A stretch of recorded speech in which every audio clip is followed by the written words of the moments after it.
اور جب تکفیر نہیں کرتے ہیں تو اس طرح کی کوئی بات آ ہی نہیں سکتی. الٹا بات ان پر جاتی ہے, یہ بات ان پر جاتی ہے, چونکہ یہ لوگ تکفیر کرتے رہتے ہیں, یہ لوگ کافر قرار دیتے رہتے ہیں, تو ان کے یہاں بھی تو مسئلہ ہوتا ہے. یعنی کوئی دیوبندی, جس کو یہ لوگ دیوبندی بولتے ہیں, ان کو بھی کافر بولتے ہیں. تو کوئی دیوبندی بریلوی ہوتا ہے, بہت سارے دیوبندی ہیں جو بریلوی ہو جاتے ہیں. اہل حدیث تو مجھے نہیں پتا کوئی اہل حدیث بریلوی ہو, یہ تو شاید ان کا خواب کبھی پورا نہ ہو, اہل حدیث بریلوی ہوتا. لیکن یہ جو بہت سارے جاہل ہوتے ہیں اور بہت سارے دیوبندی گھرانے سے ہوتے ہیں, لیکن وہ یہ لوگ ان کو بریلوی بنا لیتے ہیں. یا ان کا کوئی ایریا ہے, ان کا کوئی جگہ ہے ممبئی میں, کوئی جگہ جہاں بڑی ان کی آبادی, کوئی کام کرنے آتا ہے کوئی دیوبندی, وہ کچھ دن میں وہ بھی جو ہے ان کے رنگ میں رنگ جاتا ہے. ایسے کئی لوگوں کو میں نے بھی دیکھا. تو کیا یہاں پہ تم خود کو, یعنی جو بریلوی بن چکا اس کو حرامی بولتے ہو؟ یعنی تمہیں یہ فتویٰ تو اپنے گھر پہ اپلائی کرنا چاہیے کہ جو دوسرے مسلک سے آ کے بریلوی بنے ان کو تم حرامی بولو, تم اپنے فتوی حساب سے, کیونکہ تم ان کو کافر بولتے. تم یہ نہیں کہتے کہ انہوں نے کفر کیا, تم تو سیدھا تکفیر کرتے. ایسی تکفیر کی بندے کا نکاح ہی ٹوٹ جاتا ہے, یعنی میاں بیوی کے رشتے ہی کو تم جو ہے حرام قرار دیتے ہو. تو یہ معاملہ تم پر فٹ ہوتا ہے. اگر حرامی کہنا تو خود اپنے آپ کو بولا حرامی.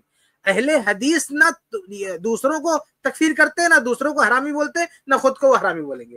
تو یہ بنیادی بات ہے سمجھنے کی کہ یہاں مسئلہ, یہ سارا مقدمہ تب صحیح ہوتا جب اہل حدیث نے تکفیر کی ہوتی. تو جب اہل حدیث نے تکفیر ہی نہیں کی ہے تو یہ حرامی کی بات کہاں سے آئے گی؟ تم تکفیر کرتے ہو, یہ پرابلم تمہارا ہے. یہ حرامی کی بات تمہارے یہاں آئے گی, اہل حدیث کیا نہیں آئے گی. اچھا, ایک اور پوائنٹ یہاں پہ یہ ہے کہ اگر کوئی تکفیر بھی کرتا ہے, اہل حدیث کہیں کرے بھی تکفیر, تو تکفیر کے بعد وہ اس کی گنجائش نہیں دے گا کہ حرام کے رشتے قائم کرو. یعنی اہل حدیث اگر کسی کو کافر بولے گا تو کافر بولنے کے بعد اگر کبھی بولا بھی, کوئی ایسا موقع پڑا جیسے قادیانی کافر ہے, تو ایسا اگر اہل حدیث نے کسی خاص شخص کی تکفیر کی بھی کبھی بھی کسی وجہ سے, تو پھر وہ اہل حدیث یہ گنجائش نہیں دے گا کہ اس کافر کے نکاح میں کوئی مسلمان عورت رہے. وہیں وہ رشتہ ختم ہو جائے گا, وہیں وہ جوڑا ختم. وہاں حرام جو ہے اولاد کی پیدائش کا سوال ہی پیدا نہیں ہوتا ہے. جیسے کوئی نان مسلم ہے, اگر وہ مسلمان ہو جائے گا تو مسلمان ہونے کے بعد وہ غیر مسلم سے تعلق نہیں جو ہے بنا سکتا ہے, وہ فوراً تعلق اس کو ختم کرنا پڑے گا. تو اس کے بعد اگر وہ نئے سرے سے شادی کرے گا تو اس کی اولاد کو حرام نہیں بولیں گے. وہ تو جب غیر مسلم تھا تو اس کا معاملہ الگ ہے, لیکن مسلمان ہونے کے بعد وہ اس کو یہی تاکید کی جائے گی, یہی بتایا جائے گا کہ نئے سرے سے تم شادی کرو, مسلمان سے شادی کرو. تم مسلمان ہو گئے, کفر سے تم نکل گئے, تو اب ایسی عورت کے ساتھ تم رشتہ نہیں بنا سکتے, اس کو نکاح میں نہیں رہ سکتے جو مسلمان نہ ہو.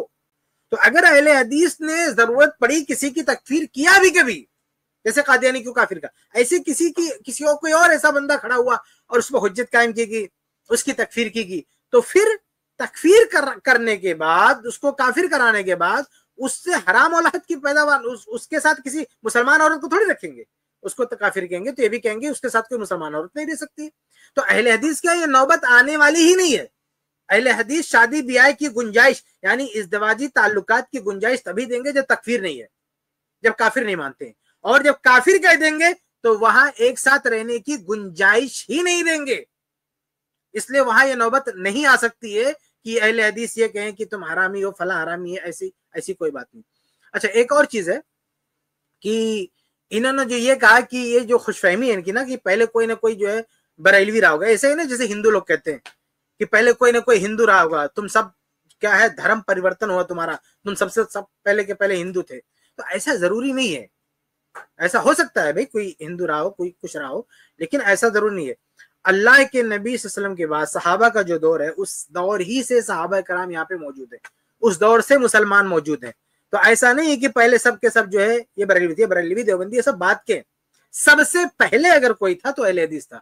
ہندوستان میں سب سے پہلے اگر کوئی تھا تو اہل حدیث تھا. آپ اوپر جاؤ گے, بہت اوپر اٹھو گے, تو ایسا نہیں ہے کہ وہاں سب دیوبندی بریلوی بھرے پڑے ہیں. ایک دم سب سے پہلے ہندوستان میں جن مسلمانوں کے قدم پڑے وہ اہل حدیث تھے, صحابہ کرام تھے, تابعین تھے. اس میں کوئی حنفی, دیوبندی, بریلوی اس طرح کے عقیدے والے لوگ نہیں تھے.